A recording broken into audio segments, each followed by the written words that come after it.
We are still talking about Upumzile, a 39-year-old mom who has been, she's gone through a lot in life. She's been abused, she's been raped, and in every relationship that she finds herself into, she just ends up being abused.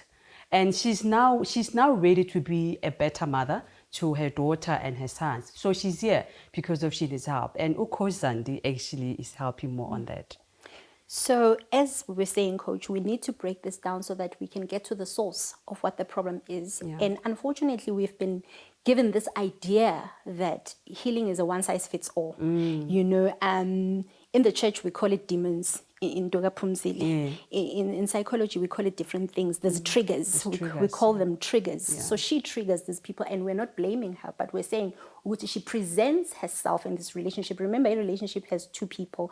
It's yourself and the people that are in the relationship with you. If you are empowered, if somebody is grooming a child and they want to abuse them, they would choose the child that doesn't speak much. They would choose a child that is isolated. They would choose a child that doesn't have confidence. Sure. They would choose a child that is people-pleasing. That is why they watch these children before they actually pick them up and they rape them.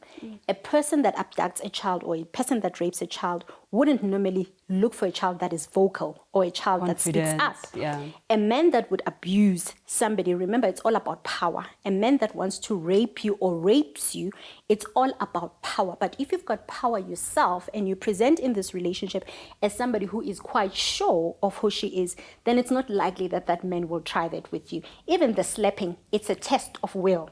I slap you, I poke you today, I shout at you today, I get in your face tomorrow, Kausani, I speak a bad word, then I slap you, and you still stay. Tomorrow I kick you. The next time, I'm going to make sure, hore, I finish with you. Yeah. It's a power thing. I see. But if you are self-assured, which is what we need to work on with Usis Pumzile, first we need to deal with the father and mother wound because that's where it started, the incubation period. Yeah. And then we move on to her perception and we fix the perception, the lens and the view. And for her to be able to do that, she needs to get professional help. She needs to get either a psychologist, a therapist, or a psychiatrist. A psychiatrist, if she's got things like anxiety and depression, obviously she will need somebody, maybe even medication, to be prescribed for her. E-coaching, the reason why you and I are coaching, and just to explain to people why coaching is important, e-coaching, we say, come walk with me, let us find solutions together, as opposed to me dictating and saying, according to a book that I read in page 101. Advices. Coaches, we develop a plan, which she needs to be consistent with.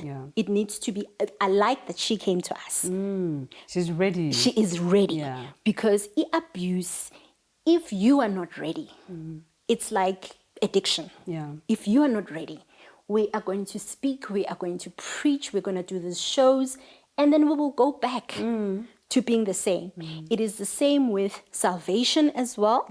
If you are not ready, I can preach to you until you are blue in the face. True. You're not ready to receive. So Usis Pumzile is a perfect candidate for her to do this.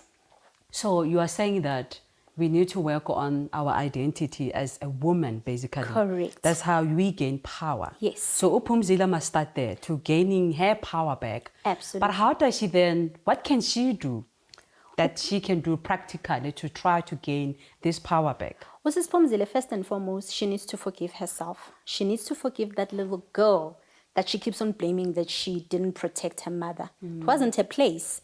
Her place at that time was a child. She needed protection. She wasn't supposed to protect nobody. Usis Pumzile needs to understand that what happened to her is not her fault. An adult should have known better. And also, Lama relationships it's just a projection of how she sees herself, of how she feels about herself, the hurt, the pain. Remember last season we were talking about wounds that attract flies. If you walk around with wounds, they're not physical wounds, but you're showing up as that. Have you ever met a person, Coach Toriso, and then you say, this person's just negative. I don't know what is it. They haven't said anything. But you can... I know, man. Negative. There's something wrong with them. They don't feel. There's just something. They don't even realize. You meet a person, you meet a guy, and you say, "I don't trust this guy. He's menacing." It is Your intuition, it is the inner you, the inner man, which is the real man, by the way, not the physical, that is actually telling you who this person is. They're violent, or they've got like something in their character that is not right. So Sis Pumzile first needs to forgive the little girl. That's the work that needs to be done. Deal with that. It wasn't her fault. Then nurture the little girl. Okay. Then groom the little girl into the next stage to say, this is life. This is how it was supposed to start. This is what you're supposed to be. You were beautiful. Remember, as a teenager, that's when you find your identity. So she needs to find her identity. But how, before we get to the teenage age, but as that young child, because mostly people are trapped. Like you said initially when you open your remarks, we are mostly trapped in our childhood, but we are adults. Helping somebody out there as well.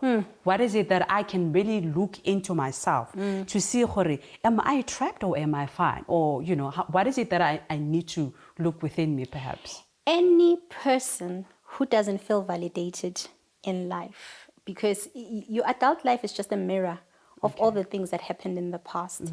Any person who doesn't feel validated, who doesn't feel beautiful, who doesn't feel heard, who doesn't feel understood, didn't start as an adult. It started when you were a child. It started with you being a child saying, Mommy, can you please look at this, or please listen to me? Remember, we were told that kids need to be seen and not to be heard. So most likely, there's a lot of people our age who were abused as children and they never said anything. So you first need to identify, do people listen to me? Do I get hurt easily? Do I see negativity in everything? What do my relationships look like? And not necessarily romantic relationships, but relationships with people in the world. Because if I couldn't form relationships with the people that gave birth to me, which is my mother and my father, who are supposed to give directions. Remember, a mother and a father, they're not the same thing. They provide two different things. Mother provides nurturing, direction if you're a girl, and some teachings about being a woman, about carrying yourself, about this, about that. Father provides the protection and what a man should be, provision. If those two mirrors are distorted, those are the things that she needs to look at. Did I feel safe? Did I feel loved? Did I feel taken care of? And I can tell you right now, she's going to come back and say, no, I didn't. I see. And we need to fix that. All right. Let's chat more after the break. This is up to you, viewers at home, that you do some introspection about yourself, because like she said, you might be trapped in your childhood traumas or emotions, but you're an adult. That's why maybe you feel stuck in your life. So let's chat more with Coach Zandi after the break.